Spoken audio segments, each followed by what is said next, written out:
It's almost midnight on a Saturday night, and I've been wasting pretty much all of my day screwing around in JavaScript rather than doing any actual work that will benefit me in the future.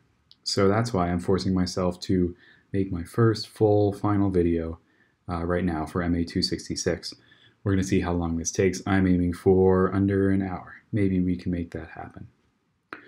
Question 1, let's identify the differential equation corresponding to this direction field below.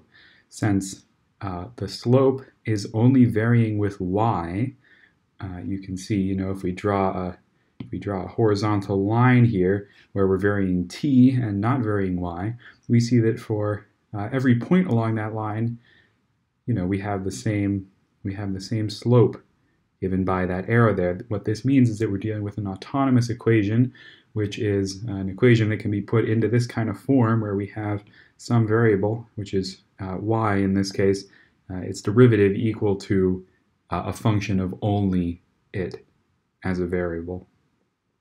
And so we see here that when y is equal to 2, y prime is equal to 0 when y is equal to 2. When y is equal to 0, y prime is also equal to 0. And then between these two, we see a negative slope here, and a positive slope here. So I'm just going to go for the one that I think is probably correct. I'm really looking between C and E on this one.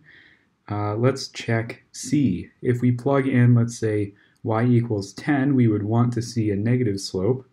Y equals 10, that will give us 10 times 8, so that is no good right there. That gives us a positive slope of 80 when we're expecting a negative slope up there. What about E? Well, it has a negative sign out front, so it'll work for y equals 8. What about y equals 1? For y equals 1, we'll get negative 1 times 1 minus 2, which is negative 1. That's another positive number. So additionally, E is incorrect. This is off to a good start. Let's go for B. How about that? Let's test out y equals 8. For y equals 8, we will get negative 64 times 6. That gives us a negative number. So we're good here. What about at y equals 2? Well, y prime is equal to 0 there. And this other discontinuity, well, not discontinuity, but asymptote also works. When we plug in y equals 0, we'll get 0 as y prime. What if we plug in 1? Negative 1 times 1 minus 2, that's a negative times a negative. That will give us a positive number. So that one is also false. I'm not having a very good streak here. What about, let's just go try D. Nope, D does not work for y equals 8, that's for sure. Okay, we're left with A. Let's hope that A is correct. If we plug in y equals 8, we will get a negative number times something that will always be positive, so that's great. If we plug in y is equal to 2, we get the behavior that we want at y is equal to 2, where y prime is equal to 0. If we plug in y equals 1, we will get negative 1 times positive 1, so that's awesome. And then if we plug in a negative number, we will get a positive result. So A is our correct answer. That guessing really did not go well for me, but at least with those questions, it's always easy to tell when you're wrong. Y of t is a solution to this initial value problem. We're finding the value of y at 2 pi. Let's divide out t from this so that we get a coefficient of 1 on our y prime and apply integrating factor. So y prime plus 2 over t times y is equal to sine t over t. So we can say that rho of t, where rho of t is our integrating factor, is e to the integral of p of t dt, where p of t is this coefficient on y so long as our coefficient on y prime is equal to 1. The integral of 2 over t dt is 2 ln t, and we can simplify this down, bringing the t down there, and we get t squared. We know that y of t then is equal to 1 over rho of t, that's 1 over t squared, times the integral of q of t, which is our right-hand side, given that our coefficient on y prime is 1, so sine t over t multiplied by rho of t, so t squared dt. This will give us t sine t, and here we'll have to do a u substitution. Sorry, not a u substitution, that other thing, integration by parts. U is equal to t, du is equal to dt, dv is equal to sine t, and integrating that, v is equal to negative cosine t.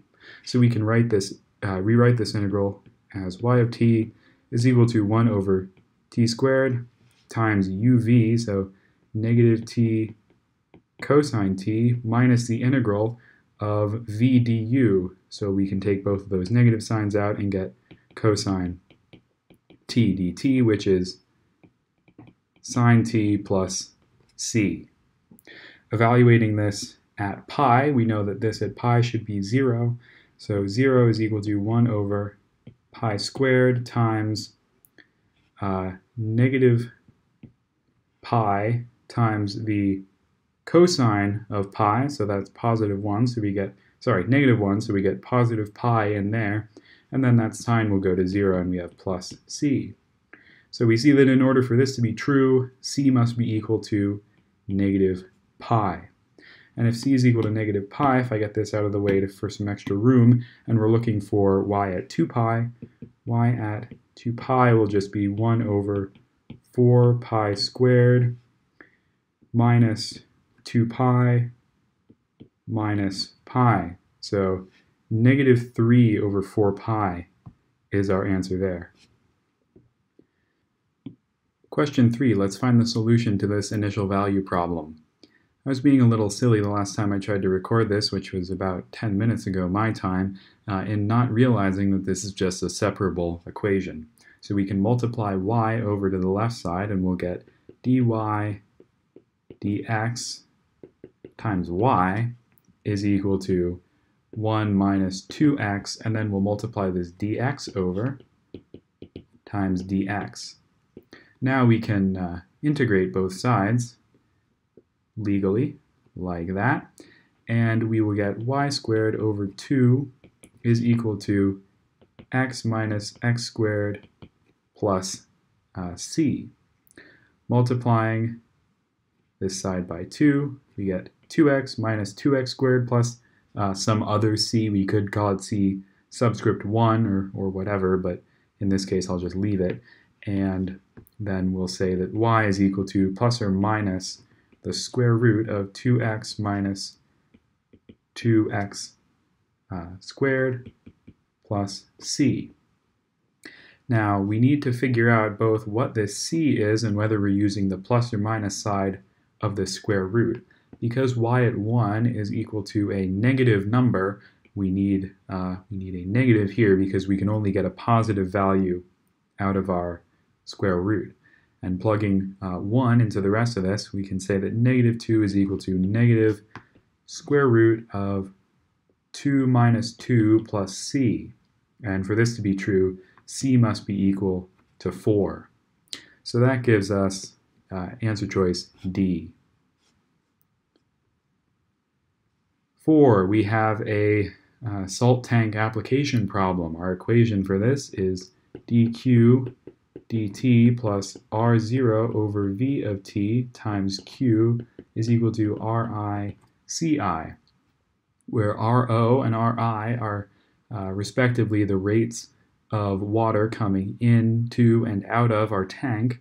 Q is the total amount of salt in our tank. V of t is the expression for the volume of the tank over time, and Ci is the concentration, in this case, in kilograms per liter of salt entering the tank. Going up and replacing some values up here, we see that our concentration coming in is 0.3, and it's coming in at a rate of 2 liters per minute. So we get 0.6 on our right-hand side. It's flowing out at a rate of 1 liter per minute, and since we're starting with 500 liters of pure water at the start, water is coming in at 2 liters per minute and exiting at 1 liter per minute. Every minute, not I want a T, every minute we're gaining 1 liter of water in our tank, so our expression for our volume works like that. And this is actually it. If we subtract our Q over to the other side, we get option C. But otherwise, this would just be solved using integrating factor, and it's in the end, it's not too bad. Number 5, let's use Euler's method, which with h equals 0.5 to approximate y of 1 for y prime equal to y times the quantity 1 minus ty, given that y at 0 is equal to 2. So let's write down the condition that we know right now, y at 0 is equal to 2, and start approximating. We can see that y at 0.5, remember we have to go up by our step size every time, is approximately equal to y at 0, that's 2, plus our step size, 0.5, multiplied by y prime evaluated at this last known condition. So that will be 2 times 1 minus 0 times y, so that just gives us 2. And so this is equal to 2 plus 1, so 3. Y at 0.5 is approximately equal to 3. Now this is the condition that we're going to be using for our final approximation step. We can say that y of 1 is approximately equal to whatever y at 0.5 was, that's 3, plus our step size, multiplied by y prime evaluated at 0.53. So that is 3 times 1 minus 0.5 times 3, so 1 minus 1.5, that's negative 0.5 times 3, so negative 1.5 minus 1.5 in there. Multiplying this out, we get minus 0.75, or just 2.25. And we're done. 5 should be B, which it is. 6. Which of the following is an implicit solution to this initial value problem? Whenever you see something as heinous looking as this with a term, especially if they put these in parentheses, they're making it really easy on us. A term with no y prime on it, a term with a y prime on it, all equal to 0. This should be setting off alarm bells in your head that we're dealing with an exact equation. So with our exact equation, we have this term over here, which we call m, and this term, which we'll call n. And in the situation where we have an exact equation, or well, an exact differential equation, both m and n are the partial derivatives of some overall function, which sometimes they write as psi. I think that's psi, the like the pitchfork kind of dude, like that. I'm not really sure what it's called, but either way, these are the partial derivatives, and since, so sorry, this is our partial derivative with respect to y. This is our partial derivative with respect to x of this guy right here. So by Clairaut's theorem, the mixed partial derivatives of this function, which is just like a normal algebraic function that includes x's and y's, the mixed partial derivative, so I really hope it's psi xy should be equal to psi yx. So since m is the partial derivative of psi with respect to y, we can take the partial derivative with respect to x, we can take my and see if that's equal to nx. And this is the same thing as testing psi xy equal to psi yx. And if this is true, we're dealing with an exact equation and we can solve things much easier. So my is equal to e to the x cosine y minus 2 cosine x, and we're setting this equal to nx, which is e to the x cosine y minus 2 cosine x, and that's it. And since this is true, we can find our solution by taking and comparing these two integrals here. The integral of m, which is e to the x sine y minus 2y cosine x plus x squared, taking this integral dx, and then comparing it with our integral of n dy, e to the x cosine y minus 2 sine x plus e to the y dy. So let's compute these. We get e to the x sine y minus 2y sine x plus x cubed over 3, and we're comparing this with e to the x sine y minus 2y sine x plus e to the y. All of the terms that overlap in these we'll only write once in our final function, and we're setting all of this equal to c in the end. So we'll say that well, really it's y of x, except that I can't say that because this is an implicit solution here. We'll just say that e to the x sine y minus 2y sine x plus x cubed over 3 plus e to the y is equal to c. And since y at 0 is equal to 0, we can solve for that. But since I'm doing this under a time crunch because I'd like to go to bed at some point, we'll see that d is the only one that actually has this whole left-hand side that we're looking for. So 6 is d. Let's find the solution to this initial value problem. Since we're dealing with a homogeneous second-order linear, maybe linear, probably. These terms are a little hard for me. Differential equation, we can just pull out our characteristic polynomial, which is r squared plus r minus 6. That's just coming from our derivatives here, and we can set that equal to 0 and solve it. This solves for r plus 3 and r minus 2. So r is equal to 2 and negative 3. That means that we can write our characteristic solution, and since we're dealing with a homogeneous equation, our characteristic solution is the same thing as our overall solution. So y of t equals yc of t, which equals c1 e to the first solution times t plus c2 times e to the second solution times t.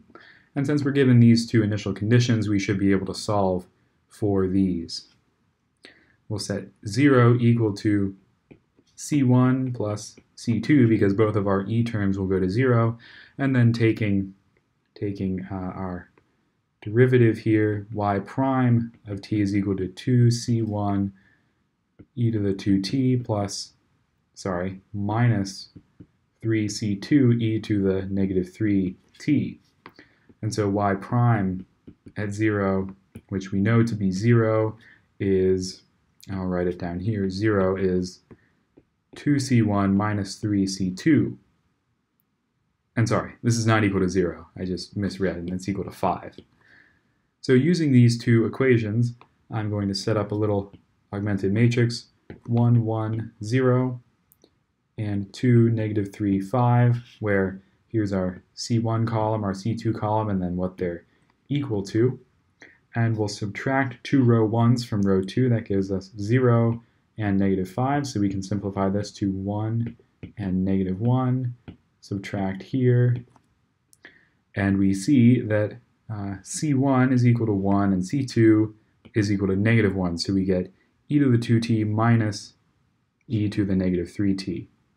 So 7 is C. 8. Which of the following is the largest interval in which the solution to this initial value problem is guaranteed to exist by the theorem of existence and uniqueness? So first thing, we need to divide this term that's sitting on y double prime out in order to figure out what's really going on here. We'll say that y double prime is equal to sine t over t squared minus 1 times y prime minus 1 over t minus 3 times t squared minus 1 times y, and that's equal to e to the t ln t divided by t squared minus 1. So we need to look at what discontinuities we have going on here. So, and this is not equal, this is plus. What am I doing? We need to look at our discontinuities. So things are not looking good. So we have division by 0, or just undefined values, when t is equal to plus or minus 1. That comes from this term right here. Additionally, when t is equal to 3, and when t is less than 0 at all, because we have a natural log of, less than or equal to 0, because we have that natural log there. So, setting up a little number line down here at the bottom, we can kind of mark down these discontinuities in order. So -1, 0, 1, and 3. And since our initial condition is for y at 2, because this is all for t values, so y at 2 will fall right in here. So the furthest left and the furthest right we can go tells us what interval we are guaranteed to have a solution for, and so that is between 1 and 3. 8 is D. 9. The function y1 equals e to the x has a solution of x times y double prime plus 2 minus, oh, there's a bug, 2 minus 2xy, blah, blah, blah. If we're looking for a second solution where it's some function of x multiplied by our first solution, using reduction of order, what is v of x? So reduction of order says that y2 of x is equal to y1 of x multiplied by the integral of e to the negative integral of p of x dx, all divided by y1 of x squared, and then a dx out there. And this p of x term is exactly what our p of x term was in the separation, no, not separation of variables, integrating factor. We have to divide out the term on our highest derivative there, and then whatever is on our y prime term is our p of x. So that is 2 over x minus 2 dx. So now that we have everything set up, we can split up this integral and compute it. So factoring in this negative sign, like so, and then taking this integral, we will get -2 ln x plus 2x. We can split this up to another e to the 2x term, and replacing our y1s, we will get e to the x here and e to the 2x here, which will cancel with that e to the 2x. Now this term, remember, whenever we have e to the something multiplied by ln x, we can just bring that x down to where the e used to be, and we have x to the -2. And since we're looking for v of x, which is the term multiplied by e to the x to give us y2, really what we can solve for is getting rid of that e to the x and setting this equal to v of x. This integral will give us negative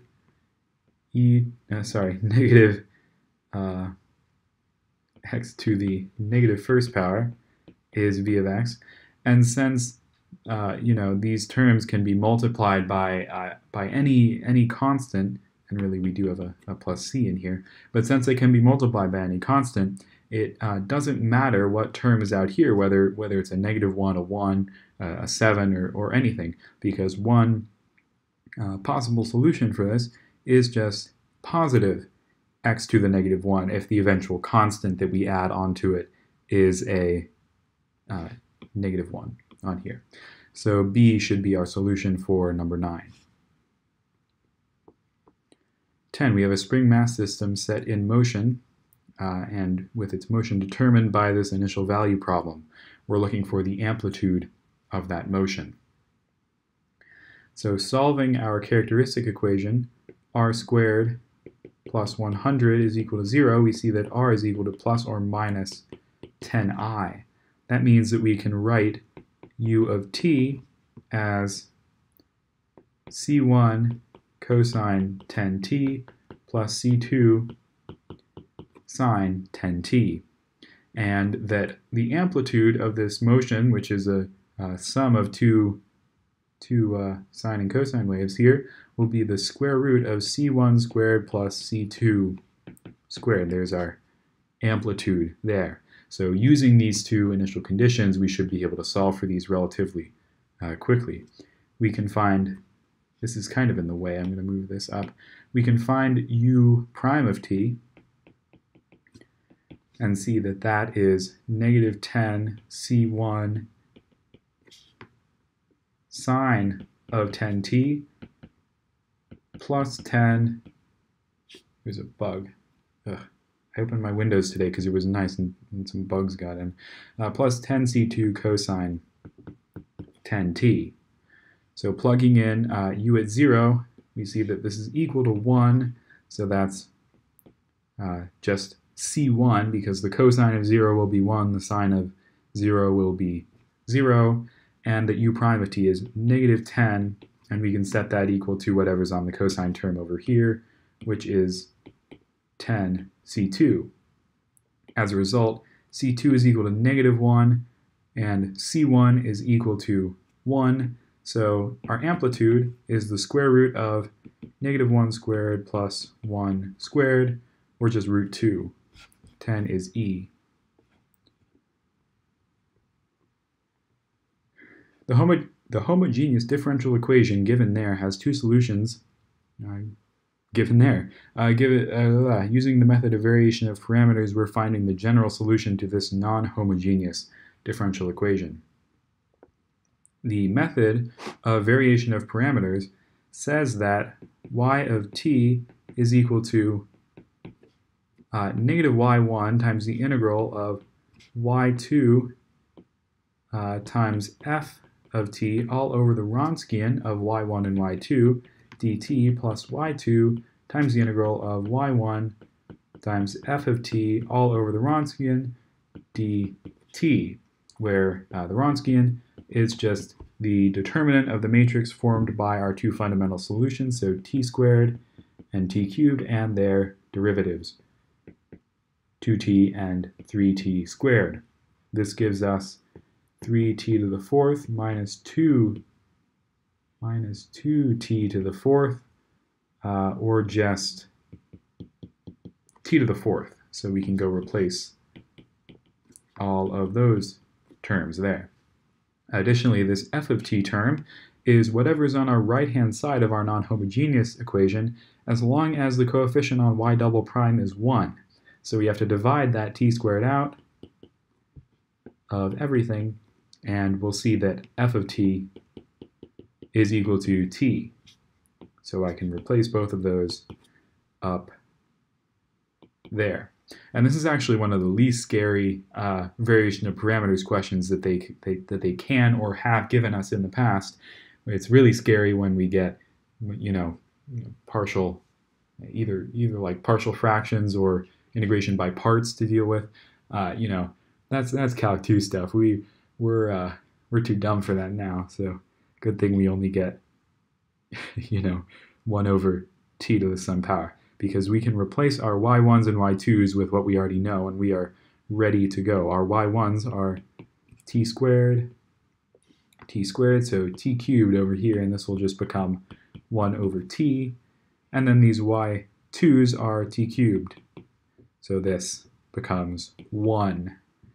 And this guy is another t cubed. See, this is the kind of, if I can make a little box here, this is the kind of integral that I like to take, the integral of 1 dt. Oh, God. Okay, so this will give us negative t cubed plus t cubed ln t. And I should be careful here because I did say y of t at the beginning. Really, this is yp of t, our particular solution. And so we can say, if this is yp of t, we know that y of t is yp of t plus yc of t, where yc, oh, that's a terrible t, is just, yc of t is just c1 times our first fundamental solution plus c2 times our second fundamental solution. So we can write y of t as c1 t squared plus c2 t cubed minus t cubed plus t cubed ln t. And at this point, every time up until this recording, I've always gotten kind of sort of freaked out because looking at this, I'm like, oh no, none of our answer choices have this as an option. Did I screw up and miss a factor of t somewhere? No, because what we can do here is something kind of sneaky but kind of cool. Since this is some constant times t cubed, we can just subtract 1 from that constant, and if we want to be really formal about it, assign it a new constant where c1 is equal to c2 minus 1. Sorry, c3 is equal to c2 minus 1, and we still have an equation in the same form, some constant times t cubed. So our answer is option A for 11. 12, let's find the general solution of this thing right here. Since it's homogeneous, all we're doing is solving for yc, which will involve solving r to the 4th minus 10r squared plus 9 is equal to 0. We can factor this as r squared minus 9 r squared plus 1. Nope, this is minus 1, right? Yes, getting more and more skeptical about my factoring as time goes on. So r is equal to plus or minus 3, r is equal to plus or minus 1. And so we're looking for a solution that has e to the 3t, e to the negative 3t, e to the t, and e to the negative t. And I won't even bother writing it out because e is our answer. 13, which is the correct form of the particular solution to this differential equation here. Solving our characteristic equation, which is just the solution to the homogeneous case where all of this f of t is just 0. We're solving r to the 4th minus 1 is equal to 0. So this has solutions for r is equal to plus or minus 1 and r is equal to plus or minus I. And as a result, okay, I'll backtrack slightly.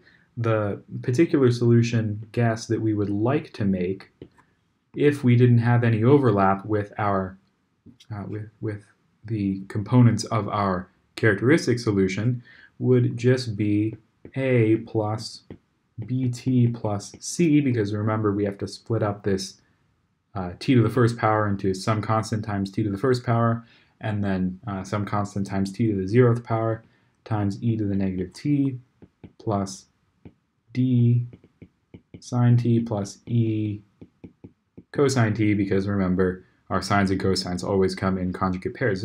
So anyway, this is what we would like our particular solution guess to look like, what the form of our particular solution would be if we didn't have any overlap here. But since r is equal to plus or minus 1 as a solution, we know that some constant times e to the negative t must be a solution. And so this whole thing has to be a plus t times, there we go, has to be multiplied by t to get away from that overlap.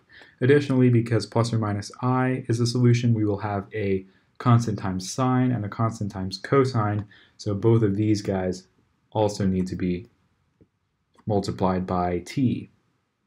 So looking around our options, D seems to be correct for 13. Let's find the Laplace transform of this piecewise function here. So let's give this a graph. From t between 0 to 2, we want our function to be equal to t, and then afterwards we want it to be equal to 2. We are going to express this with the help of unit step functions. So we can say that, let's see, y of t is equal to t for t between 0 to 2 minus u2 of t. So this unit step function will be equal to 0 for all t less than whatever value is here, in this case 2, and for all values greater than or equal to it, it will be equal to 1. And so this section of our function will turn on when t is equal to 2, and we can say t minus 2 in here, so that, let's make sure that this works. If we plug in y at 1, we will get t evaluated at 1, which is just 1, minus, well, this u2 of t hasn't activated yet, so we'll get minus 0, and that is right along our trajectory there. What about y at 3? Whoops. Y at 3 will just be t at 3, so 3 minus u2 of t for t is equal to 3 is equal to 1, multiplied by t minus 2, so 3 minus 2. This is all equal to 3 minus 3 plus 2, so 2. And I hope you can see how this works pretty well. Since we know that the Laplace transform of t to the n is n factorial over s to the n plus 1, I use alpha. I'm being really cool and rebellious, and also I don't want to mistake my s's for 5s over and over again, so I'm using alpha. S to the n plus 1, so in our case, since n is equal to 1, we will get 1 over alpha squared. Then the Laplace transform of u at c times t of t minus 2 is just, if I remember correctly, e to the negative c alpha multiplied by the Laplace transform of this function. If we replace, this is t minus c in here. If we replace all of the t minus c's with t's, and really this is f of t minus c. It can be any function where all the t's are t minus c's. So we already know what the Laplace transform of t is. That's just 1 over alpha squared. And so the Laplace transform of y of t, which is y of alpha, is just these two added together. We get 1 plus e to the negative 2 alpha all over alpha squared. And, oh, look at that. Look what I lost. I lost this negative sign up here. So we have a negative here. We can bring that negative outside of our Laplace transform. And so that gives us, yeah, it's a little bit of a dumb mistake, but hopefully you were yelling at me for that already. 14, we're finding y of t where it's the solution to this initial value problem. Here we have a delta function. Over here, I read something cool. Something like the delta function is the derivative of the unit step function. And if you think about it, that's kind of weird because the unit step function jumps from 0 to 1 discontinuously. And so that's why if you look at what the delta function looks like, so delta minus 5, it's like an infinitely sharp peak at t is equal to 5 and it's equal to 0 elsewhere. I think that's relatively cool, but either way, we have a thing to solve here. So the Laplace transform of y double prime in general is alpha squared y alpha, where this is just the same thing as saying like y of s, but I don't want to write all those parentheses, so I'm just using a subscript, minus y at 0 times alpha minus y prime at 0. So you can see how the power of alpha goes down by 1 every time, whereas the derivative goes up by 1 every time on y. So if we had the Laplace transform of y to the 4th power, it would start off alpha to the 4th y alpha minus y at 0 alpha to the 3rd minus y prime at 0 times alpha squared, blah, blah, blah. And we have a formula for that at the end, too. The Laplace transform of y prime, going off of that same pattern, is alpha minus y at 0. And the Laplace transform of y is just y alpha, the way we're using it here. Since in this problem, both of our initial conditions are equal to 0, we can just ignore these terms for now. So taking the Laplace transform of both sides, we get alpha squared y alpha plus 4 alpha y alpha plus 5 y alpha is equal to, let's see if I can remember my Laplace transform for delta. So the Laplace transform for I don't think I can write this. Delta at t minus c is just e to the negative c alpha. So that gives us e to the negative 5 alpha. Let's divide out everything that's multiplied by a y alpha. So we get over alpha squared, and I like writing it this way actually, times 1 over alpha squared plus 4 alpha plus 5. And this is just equal to y alpha. And so since we've been looking to put things in the form b over alpha minus a squared plus b squared, we can say that b is equal to 1 and a is equal to negative 2. And so the Laplace transform of this entire thing, going off of this rule right here, where we have e to the negative cs times some Laplace transform of f of t, just gives us uc of t times the function that we would need to take the Laplace transform of to get that capital F of s that we saw over there, over to the right, with all of our t's replaced with t minus c. And so running through the motions here, y of t will be u5 of t multiplied by the inverse Laplace transform of this guy, which using what we know here, and I should have been clear, the inverse Laplace transform of this is equal to e to the at sine bt. So e to the negative 2, but before we write t, remember it's t minus 5 sine bt. That's just another t minus 5, like that. So this will end up being negative 2t plus 10 up there, and that leads us right to option B for 15. 16, let's find the inverse Laplace transform of this guy. This is going to be a lot of partial fractions here. So we can rewrite this as a over alpha minus 1, and then b alpha plus c over alpha squared plus 2 alpha plus 5.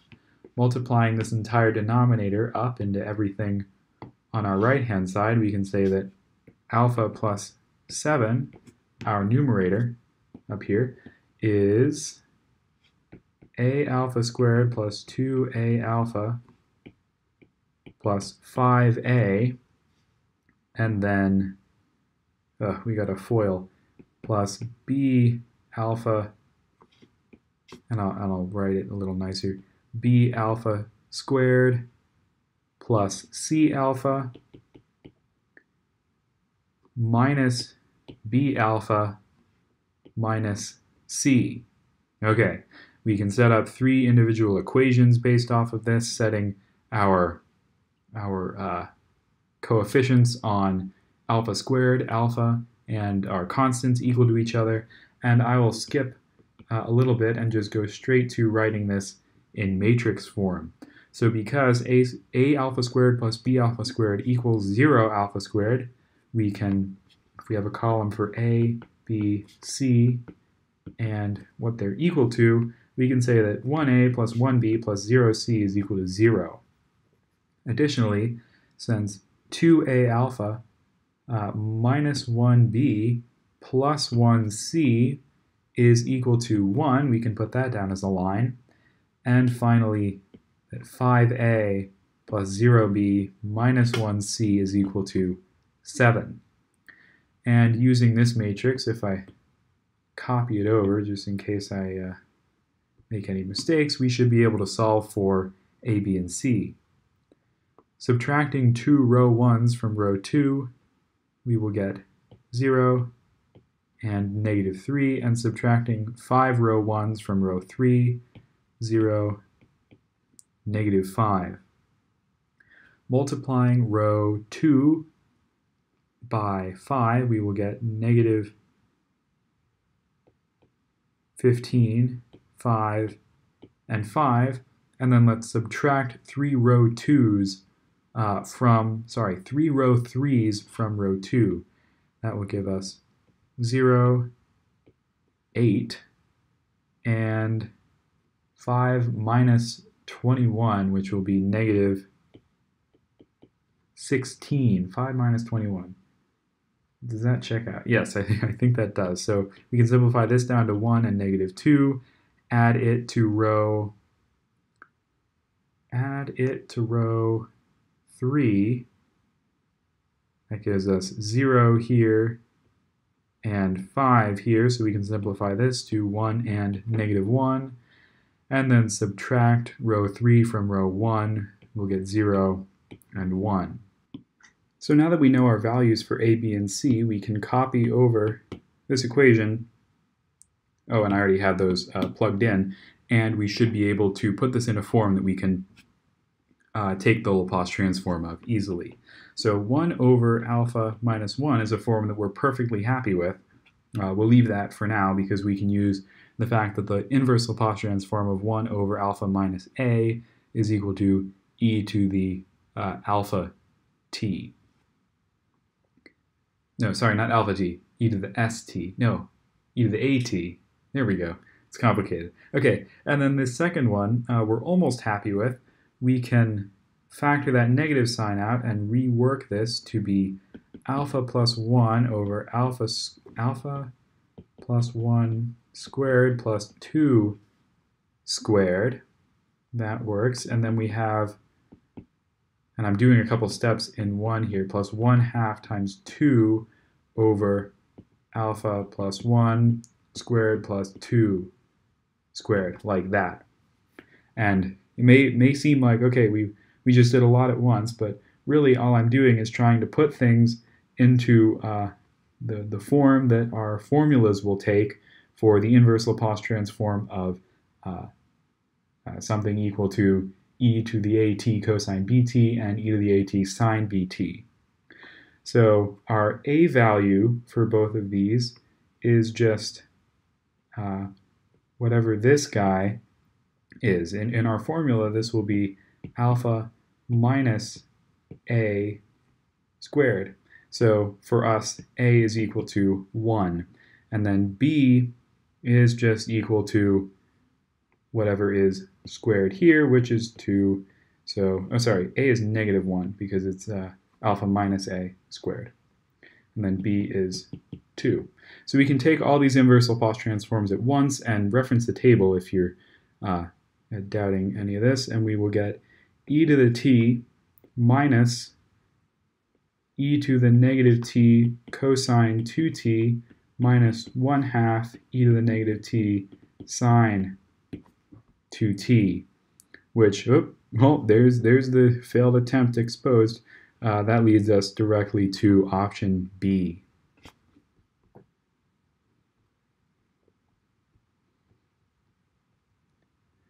'17, we're finding the Laplace transform of this big thing right here. We know that the Laplace transform of the integral from 0 to t of g of tau times f of t minus tau d tau is equal to f of alpha multiplied by g of alpha.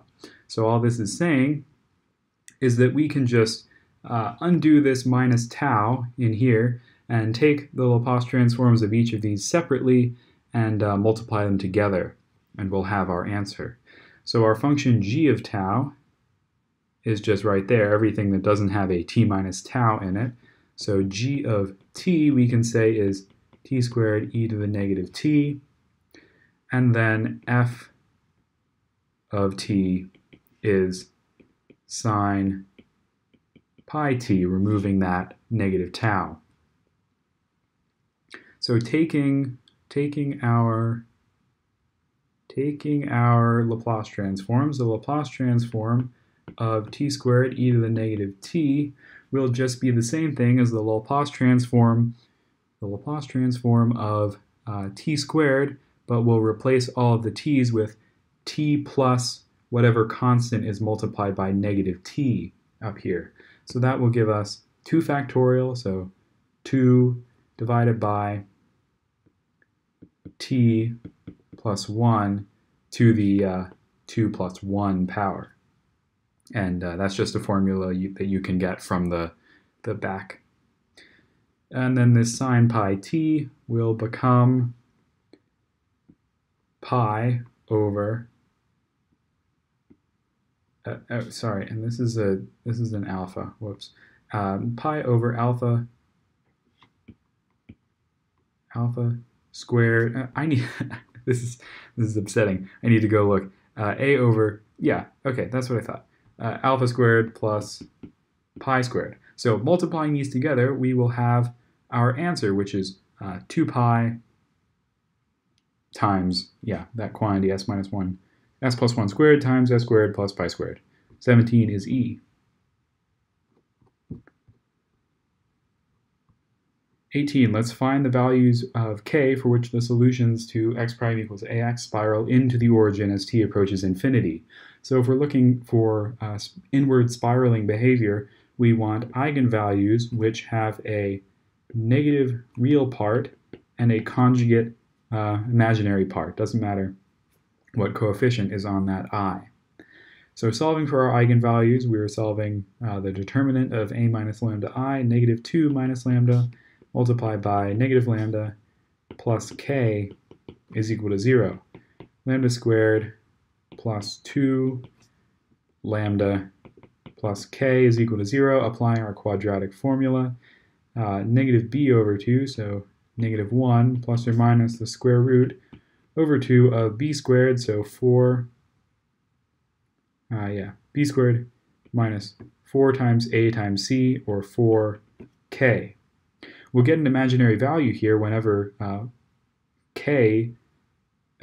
whenever this thing has a negative under that square root. So we can say that this will only work when k is greater than 1.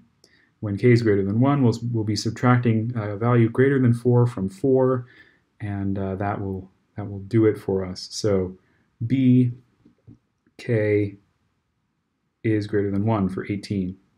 And you'll see that we already got our negative real part that fulfills the negative r bit that we're looking for. 19, let's find the solution to this initial value problem right over here. Finding our eigenvalues, we're solving negative 4 minus lambda times negative 4 minus lambda minus 4 is equal to 0, lambda squared, plus 8 lambda, plus 16 minus 4 is plus 12 is equal to 0. We can factor this to lambda plus 6, lambda plus 2, so lambda is equal to negative 2 and negative 6. For lambda is equal to negative 2, a minus lambda I will give us 2, 2, 2, 2. Nope, sorry, that's incorrect. It will give us negative 2, 2, 2, negative 2, which we can simplify down to 1, negative 1, 0, 0.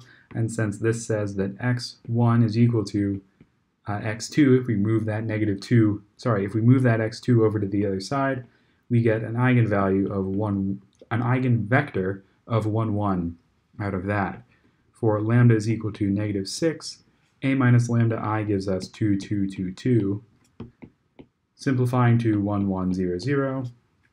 And since this is x1 is equal to negative 1, x2, we can get an eigenvector of negative 1, 1 because x2 is equal to negative 1, x1 and equal to 1 of itself.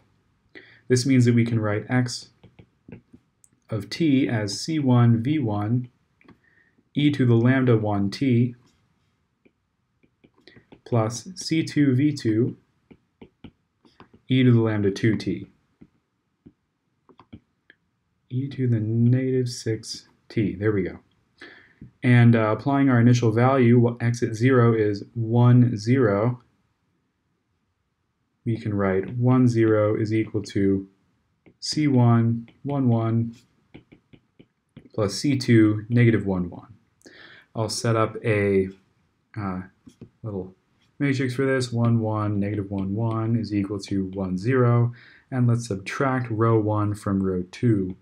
We get 0, 2, negative 1, 1, negative 1 half, 0, 1 half. There we go. So C1 is equal to 1 half, and C2 is equal to negative 1 half. And what you'll see here is that they have factored in this negative 1 half. We originally had negative 1 up here and positive down here.